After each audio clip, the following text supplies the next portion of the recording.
welcome to another episode of Get Rich or Die Cleaning. It's the ultimate guide to becoming wealthy, healthy and successful in business. So this is episode 5 of Get Rich or Die Cleaning, the penultimate episode. We're nearly at the end.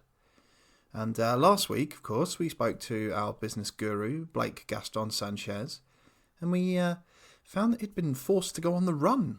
It's due to a pending indictment for real estate fraud.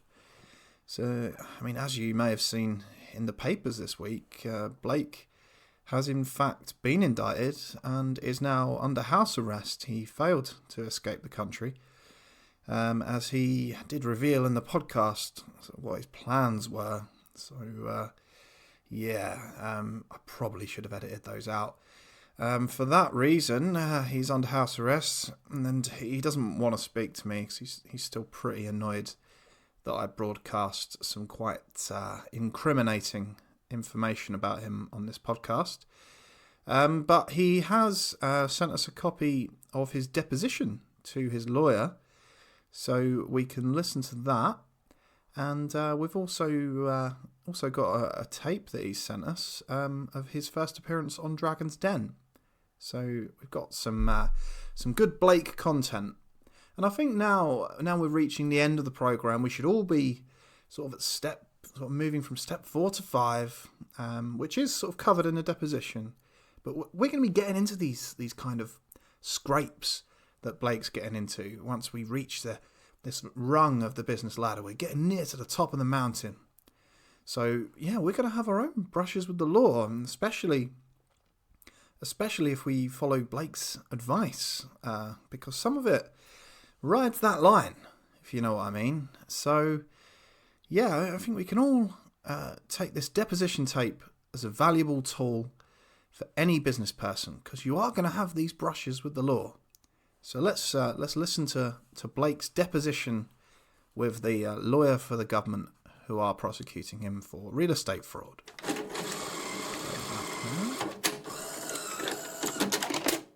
Okay, sir, could you state your name for the record here? Yeah, sure. My name is Blake Gaston Sanchez, and I am a... That'll do, sir. That is all we need. Do you swear to tell the truth, the whole truth, and nothing but the truth, so help you God? Well, sure, but I only swear allegiance to mighty Satan, and possibly 4, 'cause he is the best avenger, and also a god. Do you swear to tell the whole truth, nothing but the truth, so help you God? I suppose I do, yes. Please ask your little questions, Mr. Lawyer.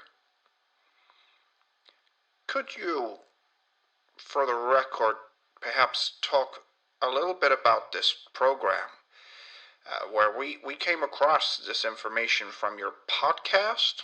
I don't know what that is, but it covers your business, Get Rich or Die Cleaning. Could you go through that program? Oh, for God's sake, man, I thought I was going to have a week off this shit. Okay, the 6 steps of Get Rich or Die Cleaning for the 5th time. It is the step ladder you need to climb to never have to mop or vacuum ever again. You start at 0. A 0 like you, sir. You clean your own house. You suck. I hate you. Then you move up to step 1, which is where you are paid to clean. Then you move to step 2, which is ordering someone else to clean your shit. Someone like you. Then you move to step 3, which is never having to look at a cleaner if you can avoid it. So, normally, I don't have to look at people like you, Mr. Lawyer, Mr. Asshole. Then you move to step 4, only being vaguely aware of cleaners. Until this week, I've pretty much forgotten about you assholes at the IRS and the federal goddamn government. Because I am at step 5, the final step, forgetting cleaners exist. And you are a cleaner. I had forgotten you existed, which is probably the reason I am here now. Also forgot that idiot I was doing the podcast with doesn't know how to edit things out. God damn it. Thank you, Mr. Sanchez. We have decided to proceed with your indictment and potential prosecution because of a real estate project in Arizona, labeled, I believe this is the title of the place, Non-Cleaners, Awesome Dudes, Single Luxury Living Condominium Project, Spa, Casino, and Hotel. Could you tell us a little bit about this project? Well, as you could probably guess from the name, it's going to be a luxury condominium project built in the Arizona desert, where the weather is always super awesome. And lots of people had invested, and they are now going to be let down because you people want to send me to prison. How can I build condos while I'm in federal prison? You just don't understand how real estate works in this country, okay? I'm gonna build those condos. And those investors are gonna make money. How did you recruit these investors? Well, I hired out a big hall in a Las Vegas casino, and we had a big flashy sales event with a big screen and motivational videos and like models of how the condos are gonna look. But before you stuck your big fat nose into my business, and TV's Neil Patrick Harris hosted the event, and there was lobster and wine from a box, from coolers, there was cold beer, and everyone had a great weekend in Las Vegas. They'll never forget their time there at Caesar's Palace Hotel and Casino. You know, sure, they have spent a lot of money, but you gotta spend money to make money.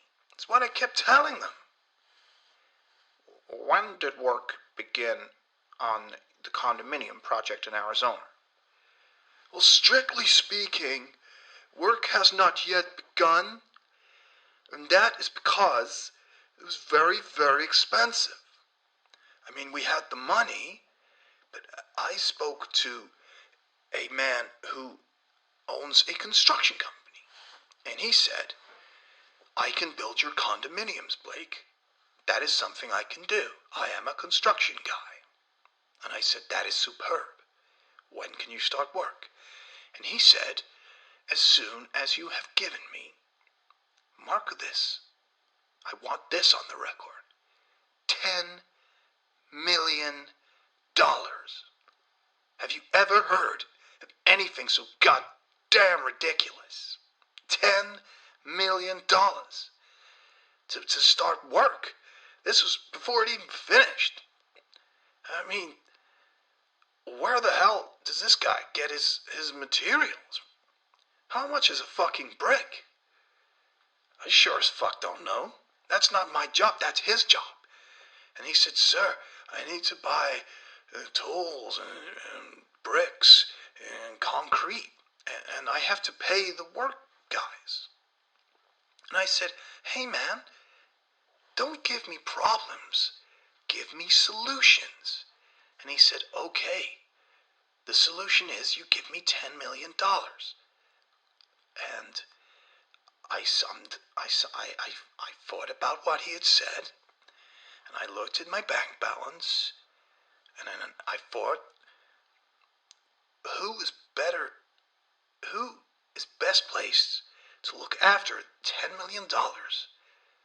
This construction man who's just going to spend the money on, like bricks and shovels and hard hats and luminous yellow vests for the guys and like porter johns. Or I thought a savvy investor, someone like like me, Blake Gaston Sanchez. So I said, Blake, this money is best, safest in your hands. Because if there's one thing I am good at, it is turning money into more money. So I kept the $10 million and the remaining 40 that we had raised, and I invested it.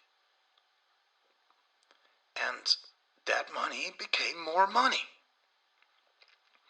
And I went about looking for cheaper alternatives to the construction, because this guy was like, I gotta pay the union rate for the construction guys. They need like $15 an hour at the least. Some of them need like more, like 50 an hour. I mean, who makes that kind of money in an hour? Except me and like 1% of the population. So, yeah, I thought, fuck that guy. And I went to a place called the Sudan in Africa. And I spoke to the president of that nation, who is a dear personal friend of mine. And he said, Blake, I will find you workers who will work for $1 an hour. All I need you to do is to speak to the United States ambassador to Sudan and get him to lift the various trade and export embargoes on Sudan, so I can equip my armed forces with some new equipment that I can then use to deal with some troublesome elements in Sudan. So I thought this is a win-win situation. I can get this Sudanese construction company to come over on temporary work visas and build the condos for me, and at the same time we get peace in the Sudan. So that was what I was in the middle of when you guys indicted me for fraud. I wasn't doing any fraud, I was bringing peace to Africa. Would you guys fuck Bono around like this? Would you fuck? No way. I am a Christ-like figure here. I'm a good guy. I'm not some kind of crook who steals money from old people, keeps it for himself. In fact, the very insinuation that I would do something like that is moving me to distraction, to tears, sir. I feel very pressured by the way you have treated me. And I think you should apologize. I'm not going to do that, Mr. Sanchez. It is not at my place to apologize to you for anything. I am here simply to get your version of events that can then be placed before the courts. Did you ever have any intention of building those condos? Well, that's a pretty loaded question, but as I've just described to you, I was clearly in the middle of getting that sorted out. I was just trying to do it for cheaper, so we would have more money at the end of the project to give back to the investors. I mean, sure, perhaps I was trading arms with Sudan in the middle. That was just part of it. It was a small part of a bigger picture. And that is the problem with you federal guys. You just don't ever see the big picture of what big picture thinkers like Blake Gaston Blake, like me. Why did you never have any intention of building those condos? I fail to see how that's a loaded question at all, Mr. Sanchez. It's not my responsibility to build anything. I'm a wealth creator. And to create wealth, I need wealth from other people. Not my personal wealth, that's mine. I need other people's money, and I'll turn that into more money, and they'll get a little piece of it at the end, and we all go home happy. It's in this sense, it would be your responsibility to actually build things, Mr. Sanchez. You had sold these condominium units to these people as an investment. Well, yeah, but I mean, we said there was no guarantees the condos would actually make any money. I mean, we were pretty clear about that. I made sure Neil Patrick Harris told them right at the end of the evening in a very quiet voice into his microphone. But it was audible. I made doubly sure that it was audible. And there's a small piece in the contract that says that you are taking a risk by giving your money to me because I might not build the condos. But did you intend to build them? Because if you never intended to build them, Mr. Sanchez, then that is a breach of your side of the contract, and therefore you would be guilty of fraud. Well, I mean, I intended to build them. I said that. But the process was very expensive. I had $50 million of investment money. If I'd built those condos, I mean, as I said, that would have been like, after I'd spent all the money that they'd given me, we'd have had about $5 million left after we sold them. I mean, you do the math. The most the investors would have lost would have been like $250,000. And technically, I was about to lose $45 million. How's that fair? Explain that to me. But Mr. Sanchez, you wouldn't have lost any money. You would have eventually gained. And it wasn't your money. Do you understand that? It was in my bank account in Switzerland. So, if it's in my bank account, I'm pretty sure that makes it mine. Mr. Sanchez, it's pretty clear you simply took the money and never had any intention of building condos in Arizona. You just told me you stored that money in Switzerland. Now, that money was supposed to go into an escrow account, so it was not for your personal use. Well, you may see it like that, but you're a guy right at the bottom of the ladder. You're zero, man. You're the kind of person that cleans his own house. I put it in Switzerland because it's safer there. It's not going to get stolen. Or, you federal guys aren't going to take little bits out of it. So I saw it as a great, very, very astute piece of business on my part. You just don't understand business. Sure, I took the money. I did not build any condos. I did not offer to give any of that money back. And yes, I took that money and I put it into a bank account in Switzerland. I fail to see what I've done illegally there. Thank you, Mr. Sanchez. I think that's about all we need.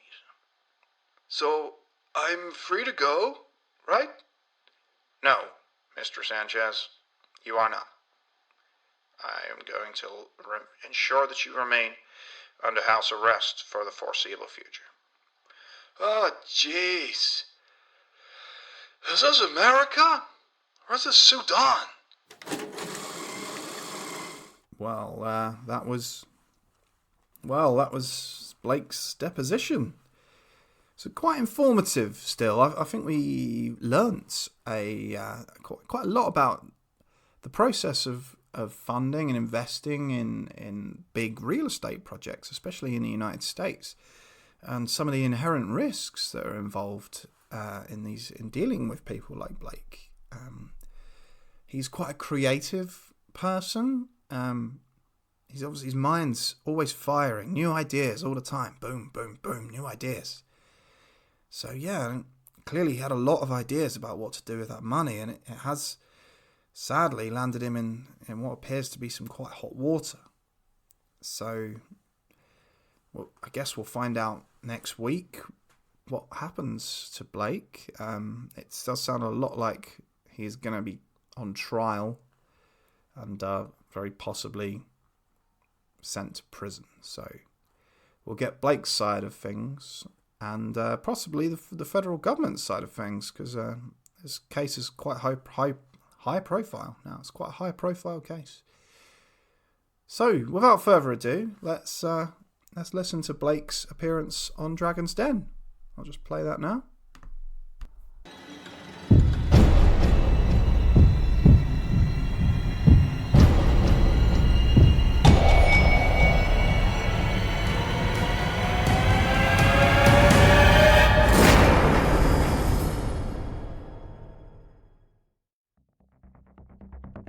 So there you have it.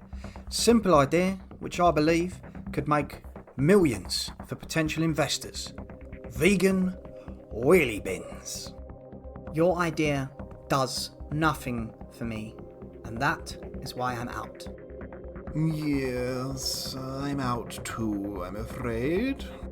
I'm out. Yeah, I'm afraid I'm out. Well, I really like your idea. It's a really cool concept, and I'm gonna offer you £10 million for 1% of your company. Really? Like, yeah. It's a deal. Thank you so much. I'm overwhelmed. It's a pleasure doing business with you. Now, all of my money is tied up in Nigerian bank accounts at the moment. But as soon as that money is released, I will pay you. All I need from you is the name of your bank, your account number, your sort code, so I can wire that money to you immediately. And also, before I can give you the money, my bank will require a cash transfer fee from you so the money can be moved. And this can be done today with one simple payment. Okay. Here's all my details and my card. Thank you. Oh man, oh dear. My chip and pen machine is downstairs in my van. I mean Bentley. I'll just go downstairs, do the transactions, and I'll run right back up, return your debit card to you. It won't be 2 seconds. Oh, all right.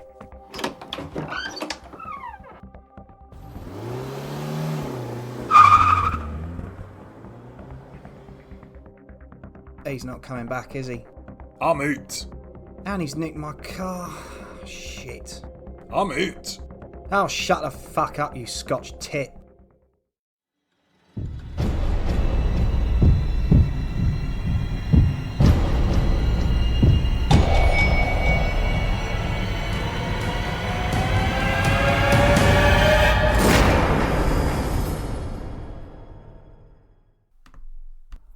So that was Blake on Dragon's Den. He only did the one episode. Probably pretty clear why. But again, a useful business tool. We can learn a lot from Blake. He is a tool. So yeah, and so another episode of Get Rich or Die Cleaning over with. The final episode will be next week. So yeah, we're gonna reach the top of the ladder. Gonna reach the peak of Everest. We could, this time next week, we could be millionaires. Imagine that. Be like Blake. God, it'd be great. Yeah. Oh, it's gonna be incredible. Anyway, thank you so much for listening to this episode. I've been blown away by the interest in this. This has been by far our most successful project to date. Thank you so much for listening. It's really touched us, and we hope you enjoy our future projects. Don't forget to listen to our main podcast, the Pete and Fran podcast. There's some exciting stuff happening on there. We're doing Twilight fan fiction and all sorts, reviewing movies, watching terrible films and stuff like that. So have a good listen to those as well. Don't forget to like and subscribe and give us a rating and all that good stuff. Doesn't cost you anything, but it means a great deal to us. It really helps us out. So please do that if you can, and leave a little review on iTunes or something like that. Okay, thanks very much. Goodbye. Get Rich or Die Cleaning was an improvised comedy show produced and performed by Pete Langhouse, except for the Dragon's Den sketch, which was written by Robert Mills. Music and sound effects were provided by Envato Elements.